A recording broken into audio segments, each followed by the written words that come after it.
Welcome to the next episode of Data Girl Informs. Today I'm really happy to have Molly Brealey with me. We're going to talk about reconnecting the next gen to overcome isolation and lost connections. Molly, thank you so much for being here. What's nice for this topic, one reason I'm really happy to have you is we have a common passion. And I met you because of your activities in supporting youth to fill the skills gaps in education. And that what actually was probably the most inspiring thing that I did all of 2023 to work with the youth together with you. So can you tell us a little bit about that?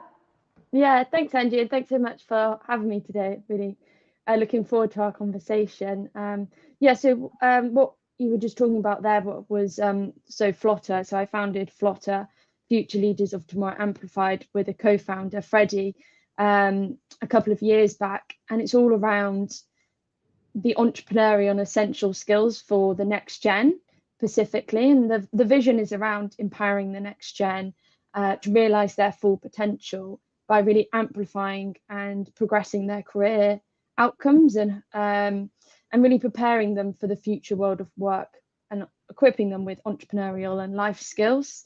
What we did last year was we designed and delivered a 2-day entrepreneurial workshop, and it was at UTC in Sheffield on the Olympic Legacy Park, and for their students, and basically established a community of resources, masterclasses, events. And during the 2 days, the students were set a challenge, which was a challenge given by the university locally, and they had to basically solve that and present it back in terms of their idea in a Dragon's Den style at the end. And it was amazing. Absolutely loved it. We got some really, really positive feedback. So it really sparked a lot of innovation during the 2-day event. There was a lot of meaningful conversations between the students and to really solve local challenges through technology, basically. The project, it was just a really, really great couple of days. And I think everyone really enjoyed it and got a lot out of it. So it was really, really great. Yeah, it was amazing. Really, it was amazing. And to see, and actually, I've taken quite a bit of that to Data Girl, the whole Data Girl concept, because one thing that I noticed very strongly with this group, I was one of the mentors. I had maybe eight or 10. There were 16, 15 or 16-year-olds that they were on a different planet, right, with technology. And I think people that are much older, like me, can are used to, I mean, if something is new, you teach the youth to use it. But with technology, there's not much to teach because in a sense, they're already using it. So what you need to teach them is maybe missing skills around using it. Not to use it, you need to maybe tell them, stop for a moment and think about this and this. It was really eye-opening for me. And that's why I said, okay, when I'm going to do this Data Girl, I need to do it in a way that they're teaching themselves as well, because they're probably going to know stuff that that I won't have any experience with. It was truly inspirational, and I really am looking forward to how that moves forward with Flata and your other activities to support the youth. But just to kind of transition into the topic at hand that we're going to talk about, what have you noticed in the next gen about the isolation and lost connections working with them? Yeah, I think there was a few things. I think one thing I was really surprised at was considering all these students were in the same year group, a lot of them didn't know each other previously to the event, Mhm. which I would have said at school I would have known everybody in my year group. And I was really surprised by how of the lack of connection they'd had between each other. Um, and I think that was a massive thing, was sort of like that sort of human connections was a massive thing. The other thing was at the start of when they were sort of getting to know each other, and it was very awkward, and the conversations, and it was really great to be involved as a mentor to sort of see that unfold, because by the end of day 2 everyone was high-fiving. There was a real like atmosphere, like a team atmosphere in there. which was really amazing to see. But also, I think the first thing that people went to was when thinking of the idea. So they thought of the idea and they just wanted to get on and go with it. So they put it into ChatGPT. This is what we're going to do. This is what we want. This is how we're going to solve it. Create us a PowerPoint deck. And so they sort of went on that process. And then we went and saw it and we were like, that's really not authentic to what we're thinking or how we want it to look. We all had this image in our heads, all slightly different from the team. And they were all saying, oh no, that needs change. There was quite a lot that needed changing to make it really authentic and for them to speak to it. So it needed a lot of changing again on a second iteration when they decided, okay, who's going to speak to what part and things like that, and tried to make it authentic with what they wanted to say and how they wanted to come across. So I think that was really interesting during the 2-day event for sure. There was definitely like a bit of an imbalance to start with, quite like tech heavy, and then knowing you had to present it in like person made it a bit more authentic and bringing in the human element to it, which was really nice. Well, I think that's so important what you just said about authentic and the human element, because tech is often presented as, often in the media as well, is going to replace humans, and people are scared. People are confused. I mean, every day there's, now OpenAI has presented a robot that everyone is presenting as is going to replace who knows what, but it's not authentic, right? And before we were chatting about a book that you had read about how important authentic connections are. Do you want to say something about that? Because it was really powerful what you told me before.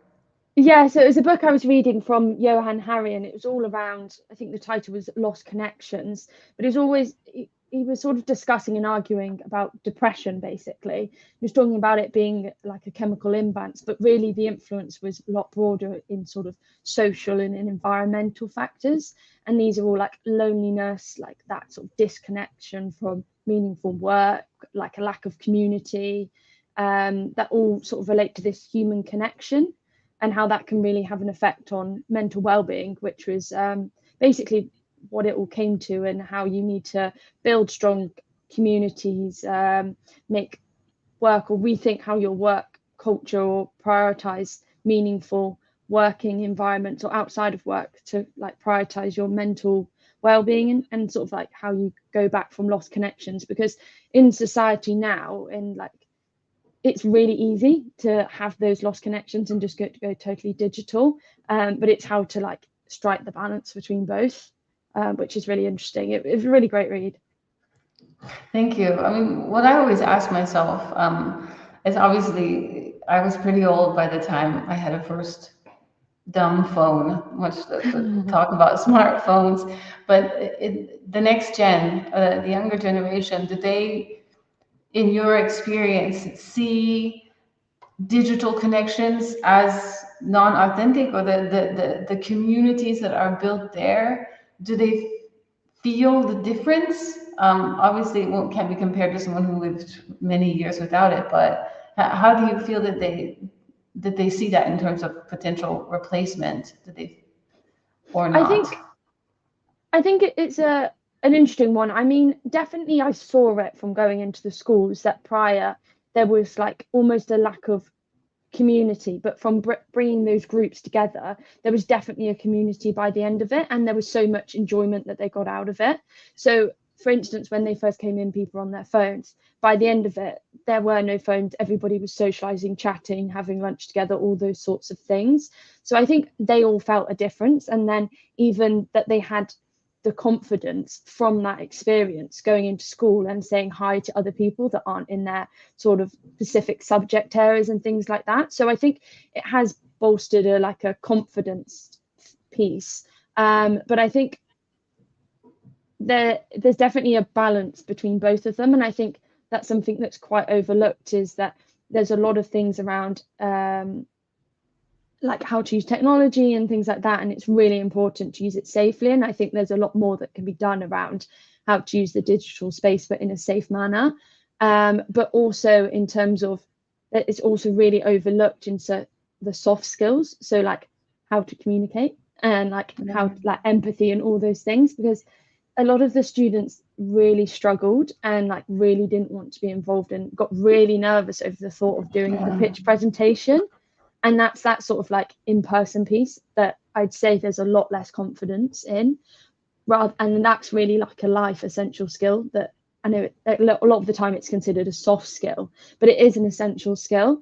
And I think that's really overlooked, personally. And I think they just don't, a lot of next gen don't have the confidence. So revert to, say, if they're applying for something, they'll revert to just putting an email in or a digital rather than picking up the phone or knocking on the door or seeing someone in person.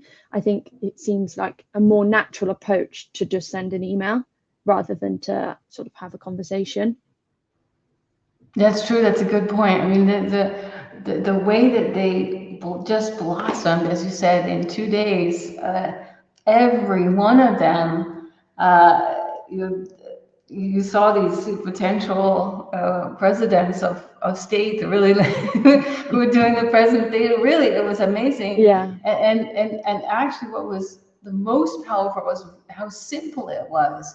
In the sense, in the simplicity of getting them together and talking things through, building, as you said before, an authentic community, working towards a common goal. And yeah, how how do you think it kind of gets that way in terms of the educational system? Because the educational system obviously is not necessarily built for a generation that doesn't naturally communicate outside, personally communicate outside of school. Yeah, I think education is like a really crucial part that they play in this preparation piece. I think striking the right balance in terms of making sure that they're thriving, confident, and really, yeah, have a really increased knowledge within digital world and everything that's a part of it, but also not overlooking the life skills, those really like essential communication, interpersonal skills, and striking the balance between both.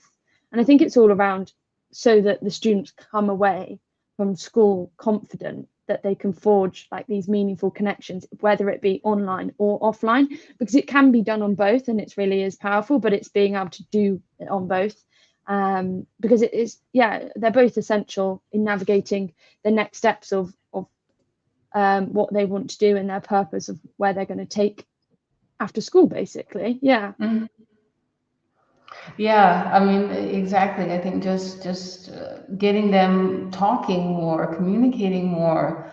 Do you think that schools should, teachers should try to build in different types of activities, considering kind of to counterbalance? Obviously, it's nothing against the teachers. I mean, the technology is moving so fast, even the tech experts can hardly keep up.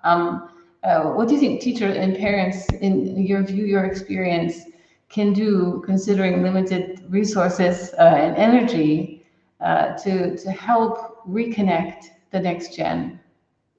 Yeah, I think, like you say, there's the UTC school is quite unique because they do coursework. So there is points where they have to present and do collaboration with groups and things like that, which is really great. But the traditional school approach doesn't really allow for that sort of, it's very much aimed around the test and the schooling, and the tests aren't set, they're like personal tests that, you set your exams. They're not, you present to students or you use those soft skills as much. So I think it's really interesting. I think there's a lot that can be done. And I think the UTC do that really well in terms of when they set coursework and team projects and things like that, which is really great. I think the second thing that's quite interesting is, I know I get a sense, like that sense of community. And I know I get my sense of community from doing sport, for instance, because you play sport and there'd be a sense like there's a community feel to it, and a group of people that you create relationships with through sport. And I think it's just ensuring that every student has that community. So whether it be anything like cooking or whatever it is, it's not necessarily sport, but there always needs to be, I think, for every student, that outlay or that place where they can go and get meaningful connections. And it's like time away potentially from tech, whether it be like in nature or well, whatever it is, learning a new skill, but doing it in a community with lots of people, I think is really great. It comes a lot more naturally then in terms of building relationships, because you're doing something you're all passionate around, and it creates that common bond or like purpose or drive that you can all sort of, it makes it so much easier to develop those relationships. And so I think there's a lot of things that can be done around that. And I'm also just so surprised that since you find that school is a community, how many students aren't aware of other people within the community.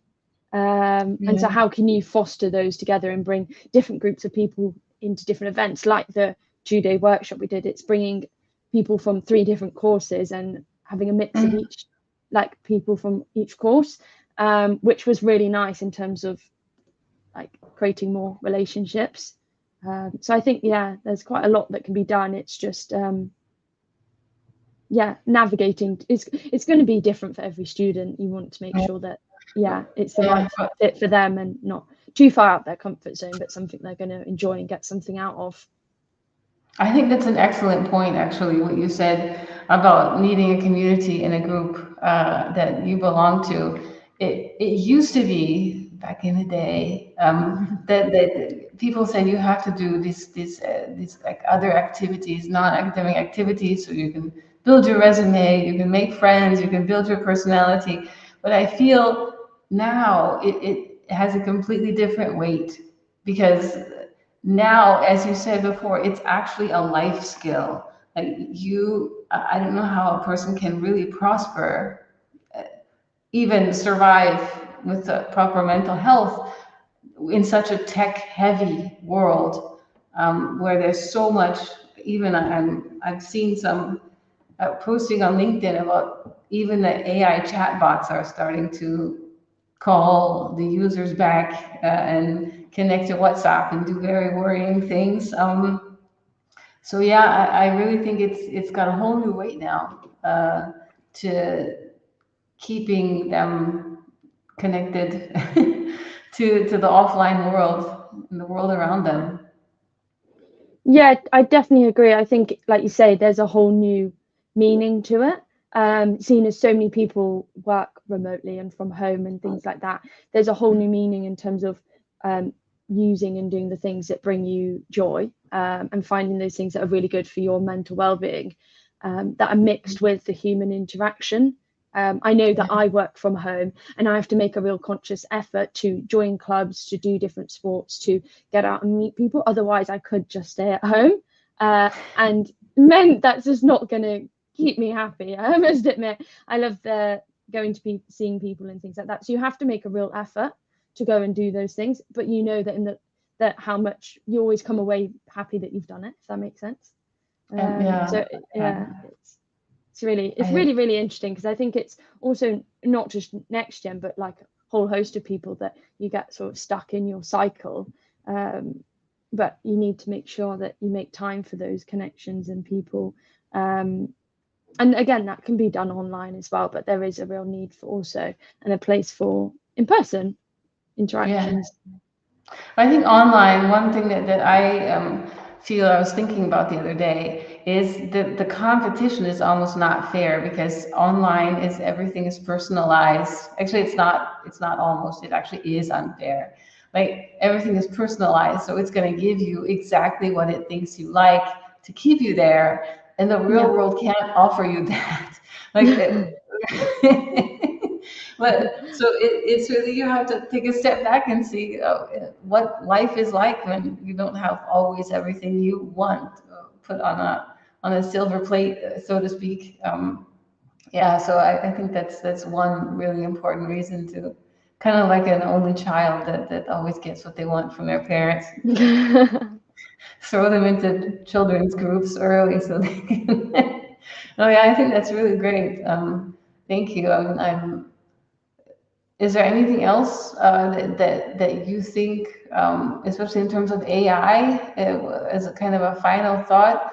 Because you said they jumped right into ChatGPT and started using ChatGPT, and also different social media. Do you have a feeling that there's some kind of nervousness there in the youth, like we've seen the older generations, or Is it more that's just a part of life and that's it?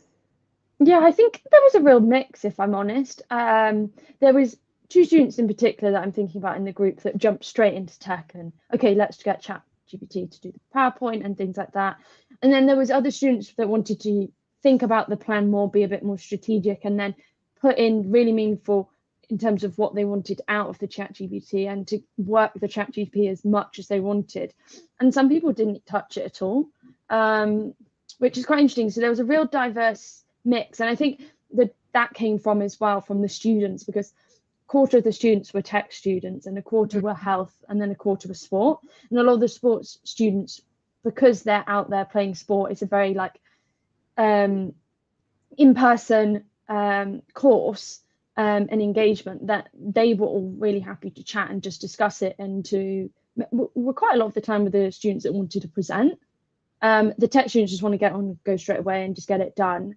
And the sort of health students were like, let's think about this and put a bit more meaning. So it's quite interesting in terms of the three different groups. So I think it's really mixed. Some students are just really, really confident in using that, and that's great. Some are a little hesitant, and some don't really use it at all. And I think that's the same as well throughout, like, the whole population. Yeah, People I think so are too. using it. Yeah, I mean, I've also spoken to many, many parents in the last 3, 4 months, and obviously each parent has a different approach from a certain age, and I think that's one reason why the education preparing them can't be a one size fits all, because they're on, Yeah. as you just they're like different planets. They still have common needs. As you said, the human side it's I agree is very, very much overlooked. Even the tech people will be focused on the tech and maybe not thinking about the human side. Because not many people talk about that. So yeah, I think we're going in the right direction to give them to change the narrative and really empower the youth, the next gen. And I really am thankful for your insights, for your activities. We'll be looking out for a flota and for the other things that you have other stuff on your plate that we haven't even mentioned to keep the youth moving as well. That's really fantastic. So I want to thank everyone for listening, and I'm looking forward to seeing more of Molly and Flota and how we empower the next generation. Amazing. Thanks, Angie. Thanks so much for having me. I've really enjoyed our conversation today. Thank you, you too. Bye. Bye.